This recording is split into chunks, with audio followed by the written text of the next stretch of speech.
Visit HoustonPublicMedia.org/cars to learn more. Thanks. You're in Zero Station News 88.7 KUHF Houston, a service of the University of Houston. Get local and breaking news anytime at HoustonPublicMedia.org. Listen to it on your favorite devices. Tell your smart speaker to play News 88.7. PRS, this is Living on Earth. I'm Steve Gerwood. And I'm Penny Dory. Science says we're moving too slowly to meet the Paris climate goals. It's no time to give up. 1.5 isn't just sort of a trap or everything changes all at once.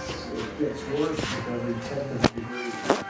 And so if you can't stop warming at 1.5 degrees, it's better to stop it at 1.6 or 1.7. There you go. As soon as you possibly can. Also, background check. What you ought to do when a rooster attacks you? Do not run. Do not attack him back. What you should do is pick him up and cuddle him. Carry him around. As you do your food. You're going to have a rooster who loves you. This week on Living on Earth.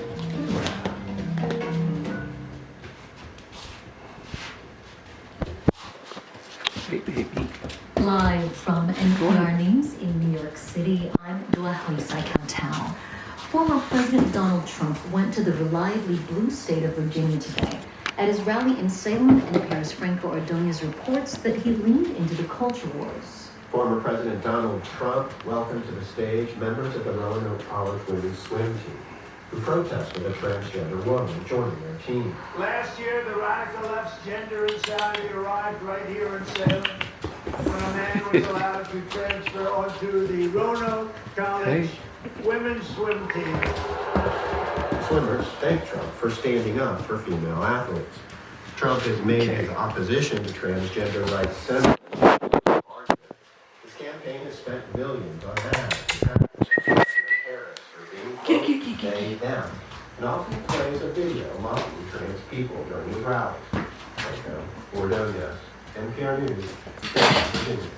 Vice President Kamala Harris campaigning in Georgia and North Carolina earlier, but at this hour, she's unexpectedly in New York City, where she's set to make an appearance on Saturday Night Live. Reporters traveling with Harris had planned to continue on to Detroit, but instead learned they were flying to New York. Harris is expected to be on with comedian Maya Rudolph, who has played Harris in the role of America's Fun Aunt. Earlier in Charlotte at a campaign rally, Harris All right, Canary. Come here, baby.